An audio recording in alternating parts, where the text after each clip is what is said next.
Can Zion Williamson and Brandon Ingram work together? Plus, we're going to compare the Pelicans to the rest of the West. And we have a CJ McCollum update, Pro Pels talk, starting right now. First took away. That's the best. Get your money's worth. Joined with Lido, Sunday's show presented to you by the Birdsall Law Firm. Before we get in the show, make sure you like, comment, and subscribe. This podcast is presented by the Birdsall Law Firm, the official injury lawyers of Pro Pels Talk, located at 918 Poydras Street by the Superdome. Give them a call at 504-523-5413 if you or someone you know has been involved in an accident. The Birdsall Law Firm, official injury lawyers of Pro Pels Talk. Lido, Sunday night, let's get right into it. Love the first the first topic we're going to talk about, and we're going to talk about why Zion Williamson and Brandon Ingram can work together. We've talked about Borrego a lot. I think that the off-ball movement, the schemes, the identity is really going to help these two. But as we know, these two need to play more. So why do you think they can, or why do you think they might not be able to work? I think they can work. The only thing that's stopping them from working is health. Them being on the court together is the only thing stopping them from working. I think BI posted a career high in points this year, but like when he played with Zion, like he averaged 22 and 8, 5 rebounds and 5 assists, something like that. And Zion's was a little different. I think his was higher. I think he was 25. Either he was 25 or 27. But it's no reason that they can't work. They played two totally different games. They don't operate in the same space. They don't even do the same thing. So it's not a redundancy from a skill standpoint. So yeah, like I think Brandon's game. Brandon's game is more technical, is more footwork, getting to a spot, more mid range than anything. We would like him to start attempting more threes. While Zion is just a variable, it's a counter for anything that you throw at him. There's not a thing that you can implement, a game plan you can implement that would affect what he's doing. The only thing that I've seen kind of hinder his game is just taller players. Yeah. When you think of taller players, you think of like Giannis and Lopez. I know he always struggles with the Bucks. I mean, a lot of players do, but that kind of length bothers him. But look at who you said though. Look at who you said. You said a 2-time defensive player of the year, right, and a guy who also in Brook who also won the defensive player of the year. So I mean, shit. And like that's really the only team that comes to mind when I think of Zion Williamson, and just keep him at bay. We're not saying shutting him down, but keep him at bay. I wanted to talk about one thing you mentioned, though, Lido. You talk about Brandon Ingram and his 3-point attempts. If he starts getting up more 3-point attempts, wouldn't that open up more for Zion Williamson to operate? Because Brandon, I mean, he can shoot the 3 ball.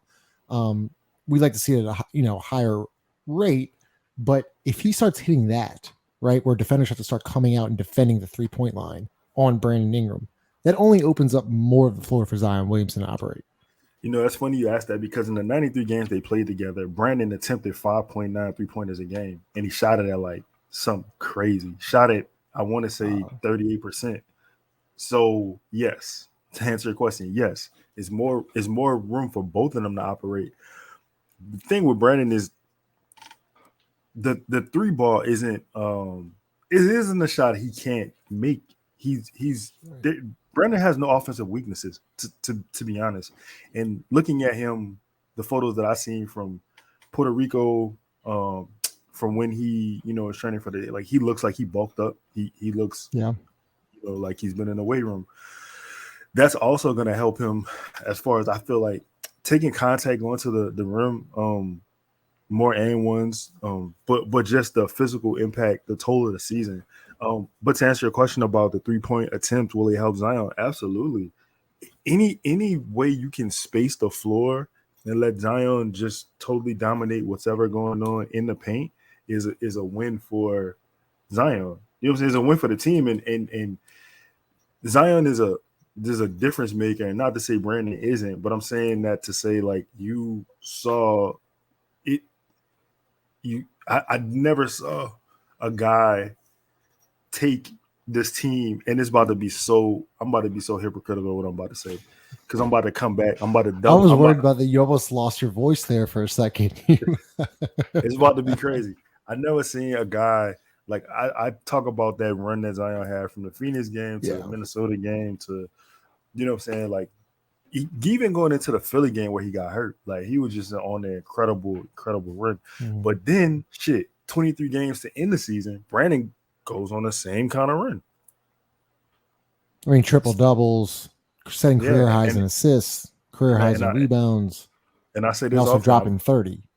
And I've never seen he dropped 40. Yeah, he dropped 40 in the late half of that year. Yeah, he did. I say this all the time. I think the world of Brandon, but I've never seen him play to that level. This, like, the level to me at the end of this season, the end of last season, was higher than the level he was on when he sent us into the playoffs. Yeah, he brought out a different part of his game. Like you always knew he was a good passer, but man, he was making those passes and also rebounding, and that's what you wanted to see from Brandon. Just the rebounding and getting it and going. Because when he's got the ball in his hands, like, I'm very confident he's gonna make the right play. Because he's also unselfish. Both of them are. We could go from February if we just talk about February, March, April, right? All right. February, he averaged 28 points a game. He averaged 5 rebounds. I think he was 4 assists. He was shooting 41% from 3 on 4 attempts. If you move into March, he averaged 27 points a game. He shot 39% from 3 on 3 attempts. Now, the only difference is his 3-point attempts started going down as the season ended, and I'm not sure why, but the points were still going up, because in April, even though it's a small sample size, you only have 6 games if you include the play-in, he averaged, I'd say, 30 points a game in April, and he averaged let's say 8 assists. It's no denying how talented these two are. It's 2 things. It's 1, can they both be on the court at the same time? And 2, can they play together? And from what you just said and from what we've talked about, we know they can play together.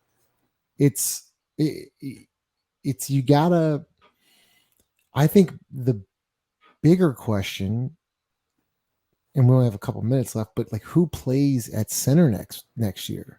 That to me is a bigger question than Zion and Brandon.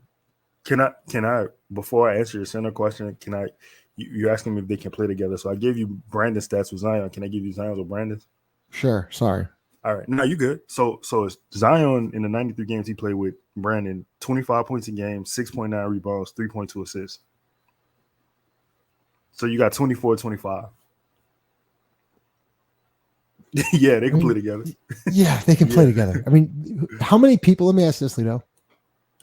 How many people can pencil in 2 starters for 50 points a game? How many teams? Man, other than Phoenix, like, you can't pencil Golden State in. Maybe Denver. Maybe Denver, sure. It depends on if Murray can get there. It's hard, man. I'd probably say 3, maybe 3 or 4 teams. And I'm saying, like, you wouldn't say the Heat, you wouldn't say the Bucks, maybe the Celtics with Tatum and Brown. But I was thinking that, but I don't think. I don't know. Yeah, Fox and Sabonis. I don't think so. Like, and I know we keep repeating it, but man, if they just stay healthy, top 5 doing the NBA could be higher than that. Come on, they are top 5. You think top 5 duo in the NBA? Top 3? Yeah. No way, top 3. I'm gonna say, okay. So the reason I'm gonna give them 5. The reason I'm not saying 3 is because I gotta see it. I gotta see 3. Real quick, who's in your top 3 then? I gotta go with the champs as one. Wow. You got Tatum, Brown. Steph Clay, probably not. Steph Clay, not so much anymore. No. I'm sure we're missing Philly, Joel, Embiid, and Harden. Probably Joel and Maxey, but I don't think that they will be. Embiid and Harden were elite, though, is what I'm saying. I guess they won't be together, but there's not many. Yo, let me think, Justin. Hold on. Top Let 5. me think. I'm giving us top 5 for sure. Yeah, I'll give you top 5, but probably not top 3 because you got to see him play. So you got Bi Zion. What about? Damn. See, this is gonna be difficult. I was Giannis about and to Drew. say, I don't think so. On Giannis' side, I think so. Butler, Adebayo. I mean, they would be up there. But if we talking about guys who just gonna go out there and get buckets, LeBron and AD. I mean, AD is a variable also. He Kawhi, can Paul George. health. Top 5. You're right. Not top 3. Top 5. But gotta see it because they can both go off as we literally. Hold on, Donovan Mitchell. No. Don't even. I mean, listen, Mitchell's a really nice player. No. Presented by Chris Smith of Ladder and Bloom is one of our top realtors in New Orleans. For free marketing evaluation of your property, to book a property tour, or to talk real estate, give them a call at 504-231-2004. So we kind of just went through different duos, and we talked about Brandon Zion. So now, Lito, interesting topic here. Someone wanted us to talk about it, so I forget it was either a YouTube comment or it might have been a Twitter comment. I don't know what it was. Eastern. No, ranking us compared to the West. Like, remember you wanted us to go through different teams, but I think it was a YouTube comment. So shout out. I can't think of his name, but shout out. Yeah, but he usually comments on every show. Okay, so I'm gonna give you a list of teams, and you're gonna let me know if you think, if healthy, on paper, we're better than them. Okay. We're going to start off with the Los Angeles Clippers. They're the same team as us. They're the same I wouldn't team. know if they're the same team. I don't think they have the same problem we have. Not as bad. Yes or no? Just on paper, fully healthy, both teams. I think we better. Fully healthy. What the fuck does that mean, Justin? I've never. Never mind. Ever since. Okay, so you're better than Clippers. Okay, let's go to the team that plays in the same arena, Los Angeles Lakers.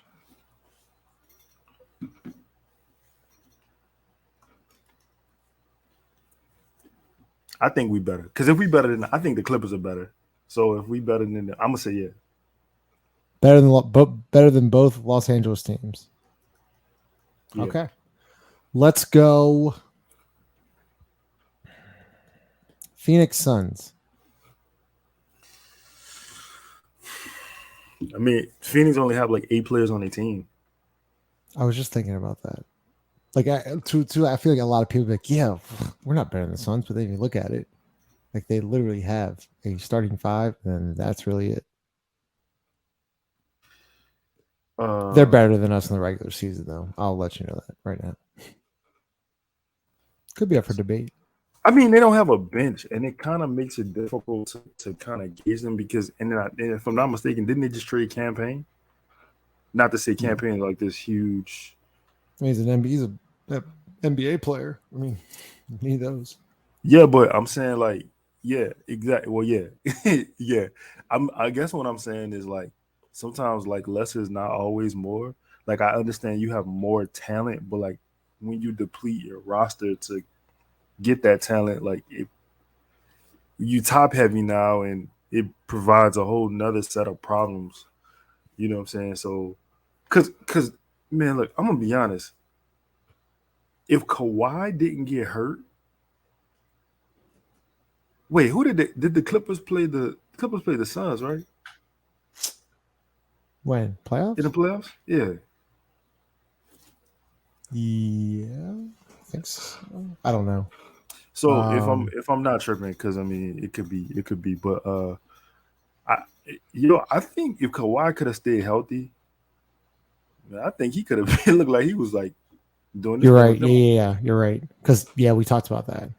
I mean, look, do you yes or no? Do you think they're better? I'm gonna say they're better because. Wow. I'm gonna say they're better because they got 3 motherfuckers who can score 50 points at any given time.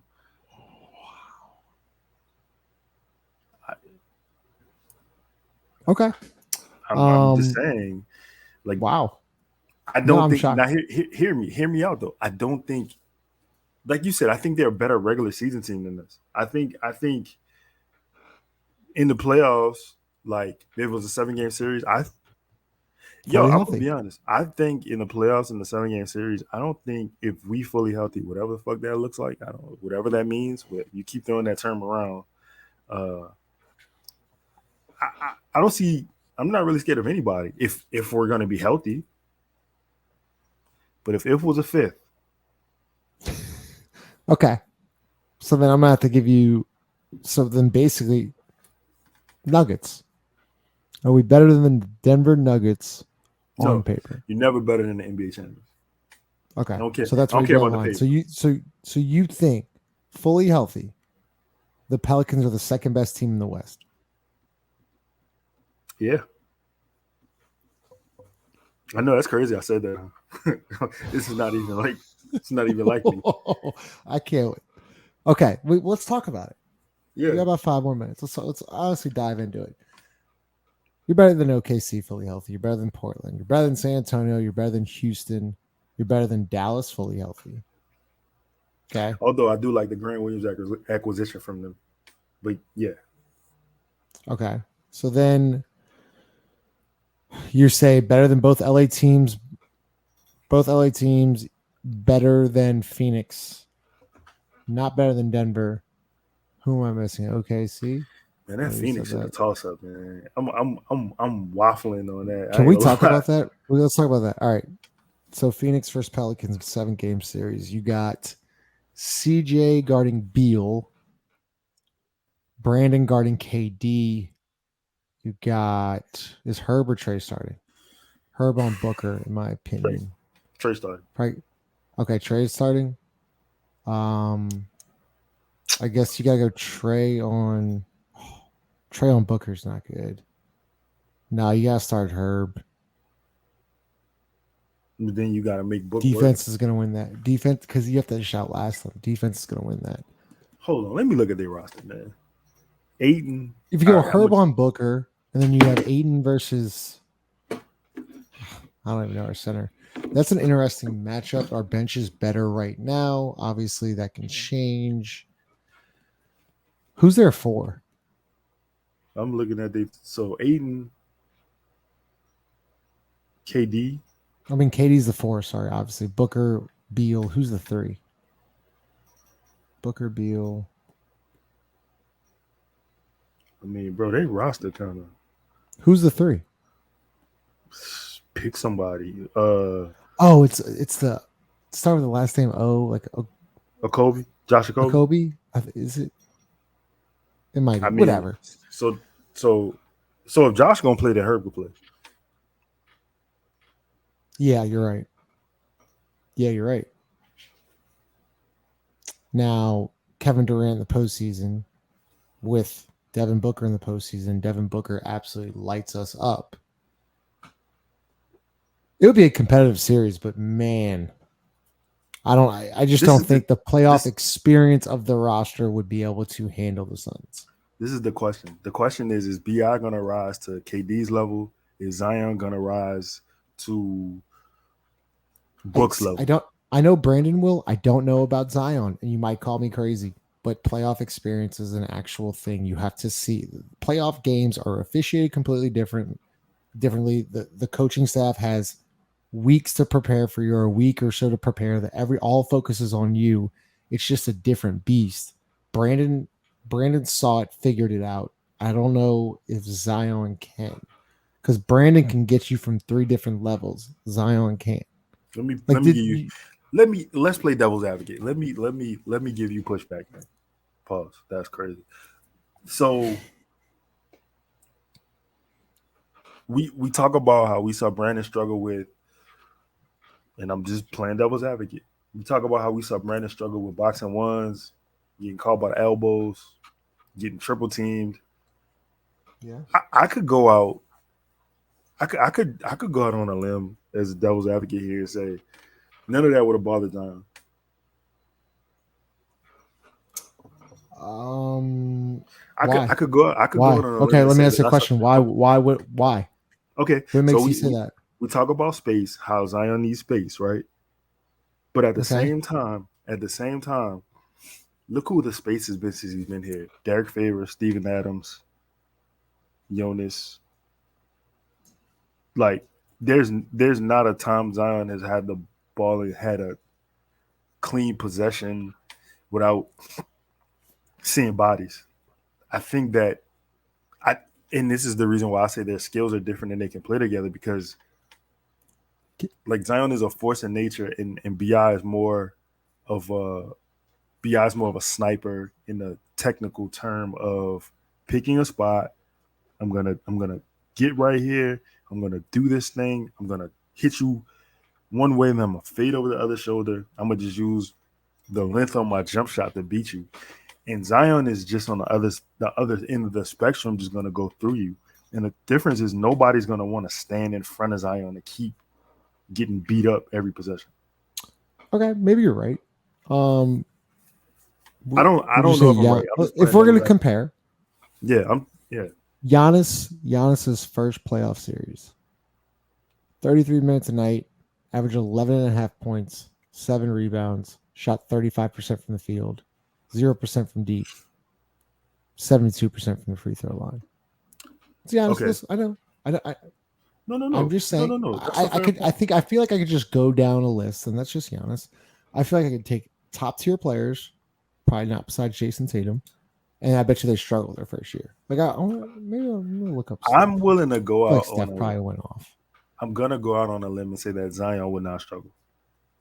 That's not even a limb. I'm gonna tell you why. I remember What's a watching this struggle to playoff you then? series. Like, I'm not saying that Zion won't get his points. I'm not saying Zion won't go out and average 25, but I think it would be a very inefficient 25 because he's probably one of the most efficient players. Actually, stats say that he is literally a top 3 efficient player to ever play the game.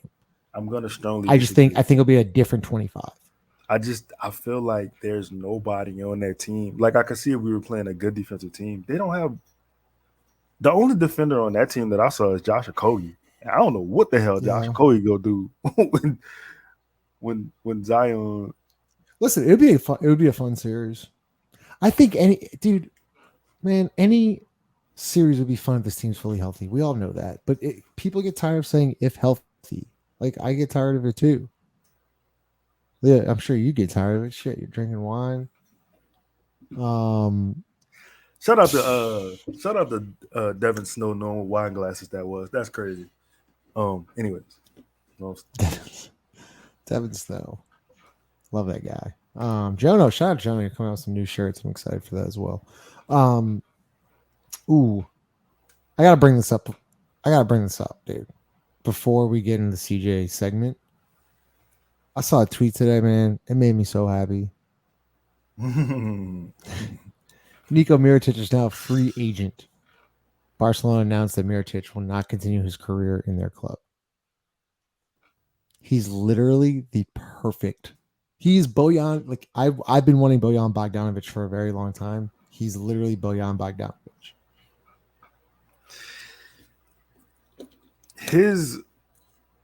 His professional, his European resume is crazy. Didn't he like go off in the European League too? Or am I off on that? He won the Finals MVP in 2021. He won the Spanish Cup. He's the Spanish Kings Cup winner 2012, 2014, and 21. He is a Spanish ACB League champion 13, 20, and 21. First team All EuroLeague 2021. EuroLeague All Second Team. Spanish ACB League MVP 2013 and 2020. 4-time All ACB team 13, 14, 20, and 21. And I mean, yeah, like this, he had a career. He went over there and he handled business. I mean, he had a year, I think his 19-20 season, he was averaging like 20 points a game. He was shooting. It's crazy, dog. The crazy part about it is he was always a curious case to me just because I never could understand why he left the NBA. And the season he won the MVP, He shot terribly. He shot his one of his worst percentages ever, career wise. But he was just doing everything else.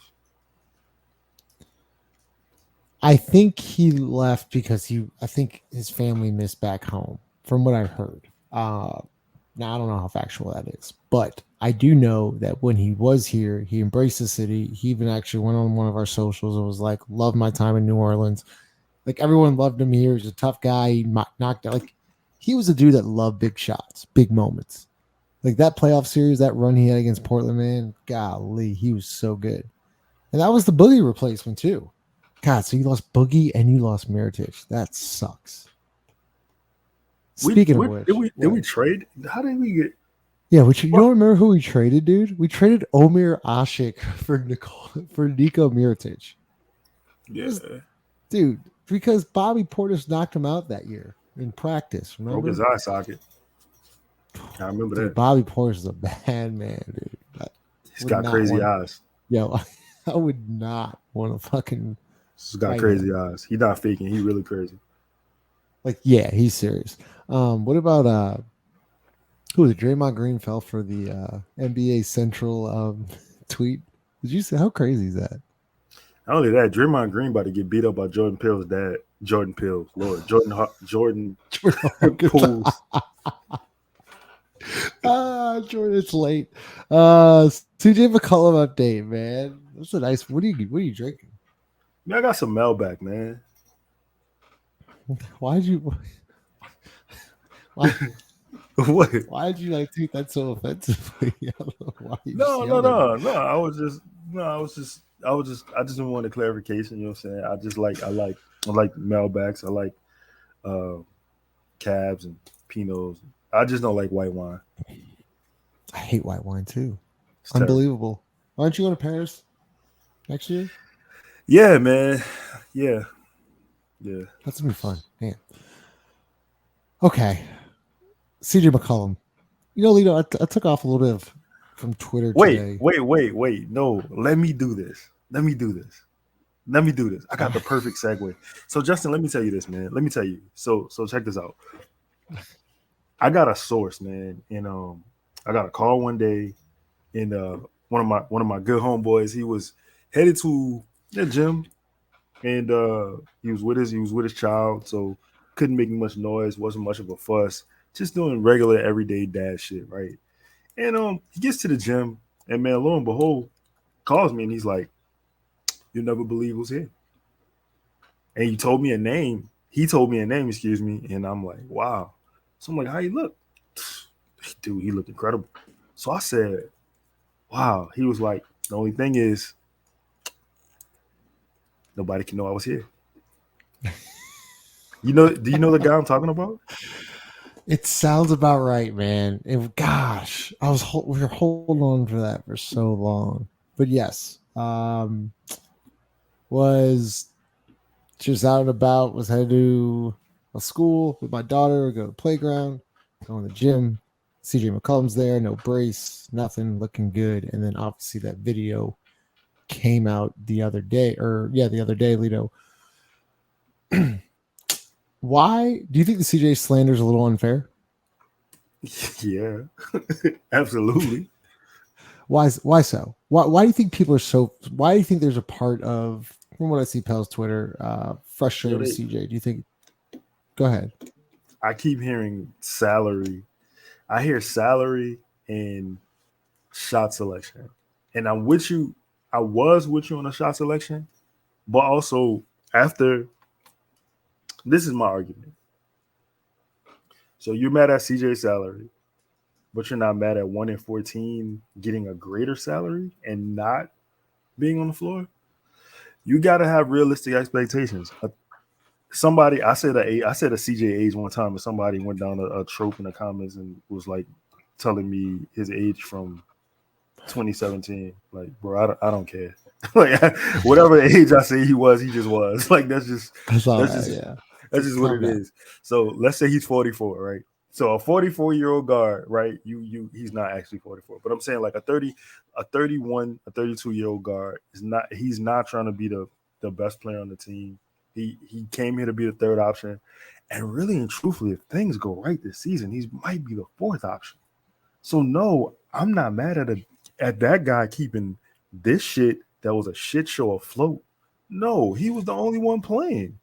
And like, granted, I love Trey, but last season he was not equipped to handle. He wasn't equipped to shoulder the load of trying to right this ship. Only one guy could, unfortunately, and that was CJ, and he did until he got burnt out. He then we found out he was hurt, multiple injuries, the labrum, the thumb. I don't know how you mad at a dude playing hurt when the dudes who hurt not playing. Well, some responses were, bad decision making, shooting too much, so on and so forth, and then someone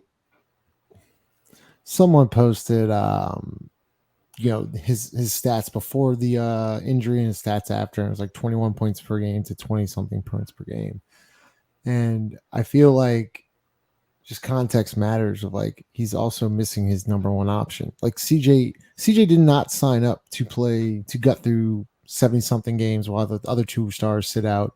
And also he didn't sign up to be the number one option of the team. So I think it's a little unfair what he's getting, but man, when he's healthy, Lito, you talk about it all the time. He's extremely gifted offensively. He's one of the best scorers in the association. Bro, he easily one of the best players to ever play for this organization. Easily. A guy who is like scored 20 points per game as an undersized guard without elite athleticism, strictly off ball handling, creativity, and technicality within his game. Like, he is a 20-point per game scorer for his career. He's a guy who never missed the playoffs, right? Like, I don't know who people think Christian is. Like, yo, it's so crazy to me. People be talking about CJ like he, no disrespect, like he Jackson Hayes or some shit. Like you, like he. Why do you say? Hold up, Jackson ain't on the team anymore. Okay, I know, but I didn't want to say nobody's name who was on the team. And fair. Jackson just wasn't good when he was on the team. Awful. Go ahead. So, like, I don't know. The disrespect is crazy, but also, like, I started to resort to asking questions. Are you a fan of player XYZ or are you a Pelican fan? Because if you're a Pelicans fan, then we can have a discourse about what went right and what went wrong. But if you're just a fan of a player, we're not looking for the same things. We're not rooting for the same, like, we're not getting the same goal. Like, your main thing is you want player XYZ to shine in his role, but you don't really care about the team as a whole. So that's a whole different conversation. Yeah, I agree. I mean, I just know if you have Brandon Ingram, Zion Williamson, Trey Murphy, and CJ McCollum as your top four options, can you explain to me why they wouldn't be a top 5-10 offense in the NBA? There's no reason why if all of them are playing, there's no reason why they wouldn't be. But are all of them playing? All of them have to play. Yeah, number one's got to play. Number 14's going to play. Number one's got to play. Man, number 14. One's got to play, man. 14's going to play. Number one's got to play. He's got to play. He's got to play. It's season 5. I'm asking for the bare minimum, man. Just fucking play. 14 coming back. He's so good when he plays. It's unbelievable. That boy good. He good. Like, he's all NBA first team MVP candidate. And I'm not saying I wasn't a believer, but I keep saying the games that I keep mentioning, they changed things for me. There was a different level that he that we've never seen. Yeah. And granted, we've had some Hall of Fame players come through. Chris Paul, Anthony Davis. Is Baron Davis? I mean, Baron Davis is here for like a couple years. Whatever. Anthony Davis, Chris Paul, even David West. And that team that lost to the Spurs, when was that? 2006, 2007? They lost to the Spurs. Like, that was the best team. I thought that what Zion was doing, in that December run, I thought that was going to be the best team in franchise history because of how good they looked. And they knew that, like, just getting Brandon back, they were going to take over. I really believe that. I mean, when they swept Phoenix at home, weekend series, they swept them. I was like, wow, this is different. Zion had the Smoothie King Center going like it's never gone before. It's crazy. It was a crazy place. Yo, you know what though? Also, let me say this about CJ. You talk about a guy who he played 75 games. The only guy that played more games is, and he was hurt. He was hurt for 20 whatever they were. Only guy 30 that played more games is JV and Trey. And the thing about CJ is you talk shit about his decision making or whatever. He had a career high in assists. Not only that, led the team in assists. Like he I also understand that. But I understand the fans' frustration because I was frustrated with him too as well. But the shit he went through, dude. And people, you're lying to yourself if you don't believe this. But if CJ were to sit out or get season-ending shoulder surgery, that team would not have won many games. No. At all. And he shot 38% from three, by the way. Yeah, it's crazy. It really is. I mean, you have the right to be frustrated about shot selection, but I mean, you're talking like guy can play. He's healthy. He's going to be able to help this team. What else you got for me? Anything else? Just that CJ led the team in assists and scored. But nah, man, I understand the shot selection. Hey, you know what? I do gotta shout out all these people that subscribe to the channel and like interact. Like, appreciate. Like, we had over 130 something comments on that last episode. That was awesome. Some comments are crazy. By the way, whoever suggested to start dicing at the 5 in the YouTube comments, show yourself, reveal yourself. Show yourself. That was kind of crazy. Nah, but we really appreciate it. And I was talking shit about the guy who put CJ's age. Like, I'm just fucking with you, man. Like, it's all good. It's just a joke. But I appreciate every single comment and every view, just the interaction in general. Because like, shit, man, you could be doing anything. You could be, I don't know what you'd be doing because nothing is on. I mean, unless you're watching baseball. But other than that, you stuck with us. So. Pickleball's going on right now. Speaking of which, are you gonna go cover pickleball? Next segment. How did Jono when he was talking about Chris Corner? Chris Corner. That was a new one there. That was a new one. I'm not. Hey, what are you naming that show, by the way? I want to say like, go check out the Godcast. I don't know. I have no idea. I've been calling it the Rantcast because I've been mixing the rants and the Godcast, and it's great. So the interview with Jonah Barnes is out because this is Sunday. Tomorrow. This is Sunday, so yeah. Make sure you check that out. The rant, the God rant, the Rantcast. The Rantcast. Like, comment, and subscribe. Presented by the Birdsall Law Firm, the official injury lawyers of Pro Pels Talk. We will see y'all probably next Wednesday. Later.